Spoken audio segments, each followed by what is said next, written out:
ഇത് ഉറപ്പായിട്ടും ആരോ ആകാശത്തിൽ മിസൈൽ വിട്ടതാണ്, അല്ലെങ്കിൽ പിന്നെ മഴ ഇങ്ങനെ തോരാതെ നിൽക്കൂ. ഇങ്ങനെ പോയാൽ മിക്കവാറും ഈ വർഷത്തെ ഓണം മൊത്തം വെള്ളത്തിലായിരിക്കും. മഴ ചെറുതായിട്ടൊന്ന് തോർന്ന സമയത്തിന് ഞാൻ മോനെ ട്യൂഷൻ ക്ലാസ്സിൽ നിന്ന് വിളിക്കാൻ വേണ്ടി പോയതാണ്. എന്റെ കയ്യിലാണെങ്കിൽ മൊത്തത്തിൽ പൊത്തൊരു കുടം മാത്രമേ ഉള്ളൂ. മഴ പെയ്യുവാണെങ്കിൽ ഞാനും മോനും തന്നെ. മോനെ ട്യൂഷൻ ക്ലാസ്സിൽ നിന്നൊക്കെ വിളിച്ചോണ്ട് വന്ന് കുറച്ച് കഴിഞ്ഞപ്പോൾ പിന്നെയും മഴ തുടങ്ങി. നല്ല മഴയത്ത് ചൂടോടെ എന്തെങ്കിലും കഴിക്കുന്നത് ഞങ്ങൾക്ക് എല്ലാവർക്കും ഇഷ്ടമാണ്. അതുകൊണ്ട് പയറ് തേങ്ങയിട്ട് പുഴുങ്ങിയെടുത്തായിരുന്നു കേട്ടോ. കൂടെ നല്ല ആവി പറക്കുന്ന ചൂട് കട്ടൻ ചായ ഉണ്ടായിരുന്നേ. ശീതൂട്ടി ബിരിയാണി ആണെന്നും പറഞ്ഞാണാവോ വാ തുറന്നത്. പയറ് വെച്ചെടുത്തപ്പോൾ പാത്രത്തിനിട്ട് ഒരു ഒറ്റ ചവിട്ട്. ഇതിനിടയ്ക്ക് നമ്മുടെ സ്ഥിരം വരാറുള്ള മയിലുകള് ഇന്നും അരി കഴിക്കാൻ വേണ്ടി വന്നിട്ടുണ്ട്. അരി ഇട്ട് കൊടുത്തിട്ടുണ്ടെങ്കിൽ ഞാൻ പറഞ്ഞു പെട്ടെന്ന് കഴിച്ചിട്ട് സ്ഥലം വിട്ടോണമെന്ന്. വെറുതെ ആൾക്കാരെ കൊണ്ട് മയിലുകളി എന്ന് വിളിപ്പിക്കേ. ഇന്ന് ഞാൻ 20 വർഷം കൊണ്ട് മനസ്സിൽ കൊണ്ടുനടക്കുന്ന ഒരു ആഗ്രഹം സബലീകരിക്കാൻ വേണ്ടി പോവുകയാണേ. ഞാൻ പോകാൻ റെഡിയായി വന്നപ്പോഴേ ശീതൂട്ടി തുള്ളൽ തുടങ്ങിയിട്ടുണ്ട് കേട്ടോ.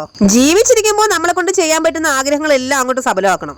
അല്ലാതെ കടവും ബാധ്യതയും എല്ലാം തീർന്ന് എല്ലാം സെറ്റായിട്ട് ആഗ്രഹം സബലീകരിക്കാൻ വിചാരിച്ചാൽ ഒരു മാങ്ങാത്തൊലി നടക്കൂല. വലിയ ആളായിട്ട് സ്റ്റെപ്പ് കയറി വന്നതായിരുന്നേ, പക്ഷെ നൈസായിട്ട് കടമാറിപ്പോയി. ഞാൻ വന്നത് ആയൂരുള്ള ഗ്രീൻസ് ബ്യൂട്ടി പാർലറിലായിരുന്നേ. ഞാൻ ഇവിടെ ഒന്ന് റിലാക്സ് ചെയ്യാൻ വന്നതായിരുന്നു കേട്ടോ. അപ്പൊ നിങ്ങൾ വിചാരിക്കും മര്യാദയ്ക്ക് വീട്ടിൽ ഉണ്ടോണ്ട് കിടന്ന് റിലാക്സ് ചെയ്താൽ പോരെയെന്ന്. ഇത് ആ റിലാക്സിംഗ് അല്ല കേട്ടാ, മുടിയിൽ ചെയ്യുന്ന ഒരു പ്രത്യേക ട്രീറ്റ്മെന്റ് ആണ്. ഞാൻ പോയപ്പോ കഷ്ടകാലത്തിന് മോനെയും കൊണ്ടാണ് പോയതേ. പക്ഷെ അവിടെ ചെന്നപ്പോഴാണ് മനസ്സിലായത് 5-6 മണിക്കൂർ എന്റെ തലയിൽ അവർക്ക് ഗോപുരം പണിയേണ്ടി വരുമെന്ന്. സത്യം പറഞ്ഞാൽ മുടിയിൽ ക്രീമൊക്കെ ഇട്ട് കഴിഞ്ഞപ്പോ ഈ മുട്ടയൊക്കെ പുഴുങ്ങിട്ട് പൊളിച്ചു വെക്കൂലേ, അത് കണക്കിരുന്നു എന്റെ മുഖം കാണാൻ. കരയണോ ചിരിക്കണോ എന്ന് അറിയാൻ വയ്യാത്ത അവസ്ഥ. എനിക്ക് മോനും അവിടെ നിന്ന് ചായയും ജ്യൂസൊക്കെ കിട്ടിയായിരുന്നു കേട്ടോ. 4-5 മണിക്കൂർ ഒരേ ഇരിപ്പിൽ ഇരുന്നിട്ട് എന്റെ നട്ടല് വെള്ളമാവാറായി. അപ്പൊ ഇത്രയും മണിക്കൂർ ആ കൈ കൊണ്ട് വർക്ക് ചെയ്യുന്ന ബ്യൂട്ടീഷ്യനൊക്കെ സമ്മതിക്കണം അല്ലേ. എന്റെ മുടിക്ക് അത്യാവശ്യം നീളം ഉള്ളതുകൊണ്ട് പെട്ടെന്ന് ജട കെട്ടി പൊട്ടി പോകുമായിരുന്നേ. അതുകൊണ്ട് തന്നെ പണ്ട് മുതൽ ആഗ്രഹമായിരുന്നു ഹെയർ സ്മൂത്ത് ചെയ്തിടണമെന്ന്. ഇപ്പൊ ഈ ചെയ്തേക്കുന്ന റിലാക്സിംഗ് ആണ് കേട്ടോ. സംഗതി സിംഹത്തിന്റെ മടയപ്പെട്ട മുയലിനെ പോലെയാണ് ഞാൻ പേടിച്ചിരുന്നെങ്കിലും അവസാനം അടിപൊളിയായി കേട്ടോ. എന്താണെന്നറിയില്ല, മനസ്സിന് ഭയങ്കര സന്തോഷം. കരയണോ ചിരിക്കണോ?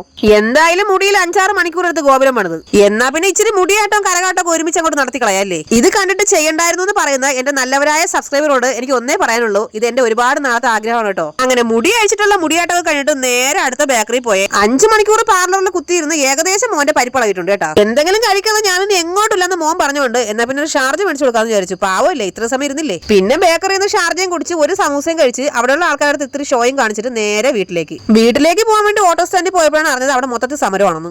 അവസാനം വീട്ടിലേക്കുള്ള വഴിയെ നടന്ന് ഇടുപ്പിന്ന് കാല് വരെ ഊരി പോകുന്നുള്ള അവസ്ഥയായി പോയി. അങ്ങനെ ഇനി എനിക്ക് നടക്കാൻ വയ്യേന്നും പറഞ്ഞ് റോട്ടിൽ ചേർന്ന് ഇരുന്നപ്പോഴാണ് അച്ഛൻ വരുന്നത്. അങ്ങനെ ഒരുവിധം അലഞ്ഞു തിരിഞ്ഞ് ഞങ്ങൾ വൈകുന്നേരം ആയപ്പോ വീട്ടിലെത്തിയിട്ടുണ്ടേ. ഒരു മണവും ഇല്ലാത്ത ആ ഇച്ചിക്കോളമുള്ള പൂ മണപ്പിച്ചു വയ്ക്കപ്പോഴേ നിങ്ങൾക്ക് മനസ്സിലായില്ലേ ഇത് മുടി കാണിക്കാനുള്ള ഷോ ആണെന്ന്. ചാനൽ സബ്സ്ക്രൈബ് ചെയ്യാൻ മറക്കരുതേ. ടാറ്റാ.